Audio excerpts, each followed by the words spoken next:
Hi friends, நாம இன்னைக்கு குயிக்கா 10 நிமிஷத்துல ரெடி பண்ற ஒரு பொட்டேட்டோ ஃப்ரை பண்ண போறோம். இது நம்ம பொட்டேட்டோ குட்டி குட்டியா கட் பண்ணி பண்ண போறோம். எல்லா சாதத்தோடயுமே நல்லா இருக்கும். ஸோ இது பண்ணுறதுக்கு ஒரு சின்ன துண்டு இஞ்சி 3 பல்லு பூண்டு ஃபஸ்ட்டு நான் தட்டி வச்சுக்கிறேன். அதுக்கப்புறமா ஒரு கடாயில் 2 டேபிள் ஸ்பூன் நல்லெண்ணெய் ஊற்றிட்டு நம்ம இடித்து வச்ச இஞ்சி பூண்டு பேஸ்ட் அதில் போட்டு பச்சை வாசனை போகிற அளவுக்கு ஒரு 2-3 நிமிஷம் அதை நல்லா வதக்கி விடணும். அதுக்கப்புறமா இன்றைக்கி நான் 2 பெரிய உருளைக்கிழங்கு குட்டி குட்டியாக கட் பண்ணி வச்சுருக்கேன், அதை சேர்த்துக்கிறேன். சேர்த்துட்டு அதை ஒரு தடவை கலந்து விட்டுட்டு அதில் ஃபஸ்ட்டு ஒரு 1/4 டீஸ்பூன் மஞ்சத்தூள் சேர்த்துட்டு அது மிக்ஸ் பண்ணிவிட்டு அதுக்கப்புறமா தேவையான அளவு உப்பு சேர்த்துக்கோங்க.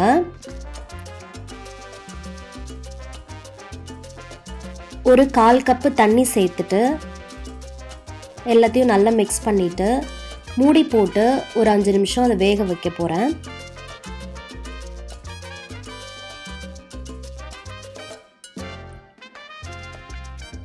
அதுக்கப்புறமா உருளைக்கிழங்கு ஒரு பாதி வெந்ததுக்கப்புறம் அதில் ஒரு டேபிள் ஸ்பூன் மிளகாத்தூள்,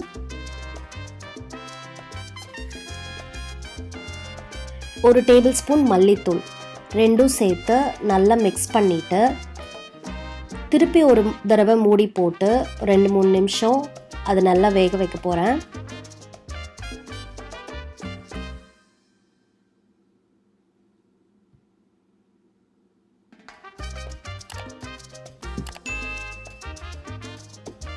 இது ரொம்ப ஈஸி பண்ணுறதுக்கு. நீங்கள் மார்னிங் ஹரியில் கூட இதை 5 மினிட்ஸில் டக்குன்னு பண்ணிவிட்டு கிட்ஸ்க்கு லஞ்ச் பாக்ஸை கொடுத்து விடலாம்.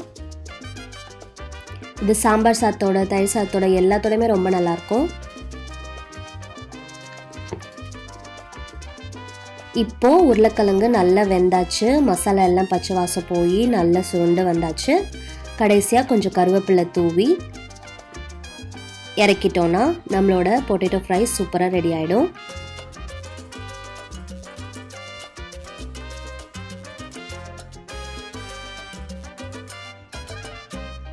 எல்லாம் ருசியாக சமைங்க, நல்லா சாப்பிடுங்க, என்ஜாய் பண்ணுங்கள். என் வீடியோ பிடிச்சிருந்துச்சின்னா லைக் பண்ணுங்கள், ஷேர் பண்ணுங்கள், கமெண்ட் பண்ணுங்கள், என் சேனலுக்கு சப்ஸ்கிரைப் பண்ணுங்கள். Thanks for watching. See you in the next video.